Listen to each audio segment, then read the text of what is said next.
ഇപ്പോൾ മാധ്യമപ്രവർത്തകൻ ഹാഷിം ആ സംഭവ സ്ഥലത്തുണ്ട്. ഹാഷിം അവിടെ നിന്നുള്ള വിവരങ്ങൾ ഇപ്പോൾ പങ്കുവയ്ക്കും. ഹാഷിം, ഞാൻ പറഞ്ഞത് കേൾക്കാമെങ്കിൽ എന്താണ് ഇപ്പോൾ അവിടെ സംഭവിക്കുന്നത്?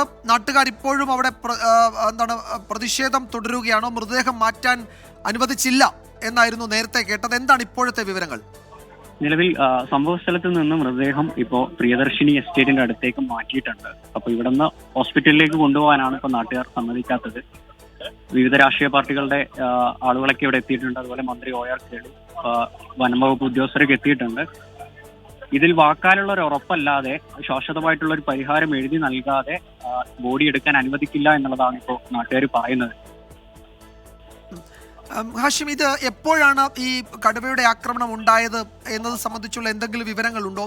അവിടെ തണ്ടർബോൾട്ട് പരിശോധന നടത്തുമ്പോഴാണല്ലോ ഈ മൃതദേഹം തന്നെ കണ്ടെത്തിയത്, അല്ലേ? അതെ അതെ.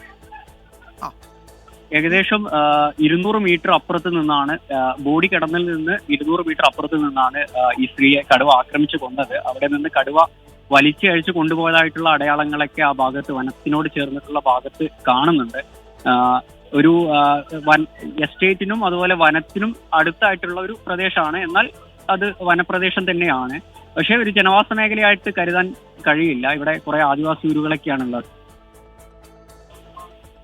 കഴിഞ്ഞ വർഷങ്ങളിലൊക്കെ ഈ പ്രദേശത്ത് വന്യജീവികളുടെ ആക്രമണം നേരത്തെയും വന്യജീവികളുടെ സാന്നിധ്യം നേരത്തെയും ഉണ്ടായിട്ടുണ്ട്. പക്ഷേ ഈ കടുവ അതിന്റെ സാന്നിധ്യം ഈ പ്രദേശത്ത് നേരത്തെ അങ്ങനെ ഉണ്ടായിട്ടില്ല എന്നാണ് അവിടുന്ന് മനസ്സിലാക്കാൻ കഴിഞ്ഞത്. ശരിയാണോ? കഴിഞ്ഞ വർഷങ്ങളിലൊക്കെ ഇതേ പ്രദേശത്തും കടുവയുടെ സാന്നിധ്യം സ്ഥിരീകരിച്ചിട്ടുണ്ട്. പഞ്ചാരക്കൊല്ലി, ചെരക്കര, മാനന്തവാടിയുടെ വിവിധ പ്രദേശങ്ങളിലൊക്കെ കടുവയുടെ സാന്നിധ്യം സ്ഥിരീകരിച്ചിരുന്നു. പക്ഷേ ഒരു കടുവയുടെ ആക്രമണം, അതായത് മനുഷ്യന് നേരെയുള്ള ആക്രമണം ഇതുവരെ ഉണ്ടായിട്ടില്ല.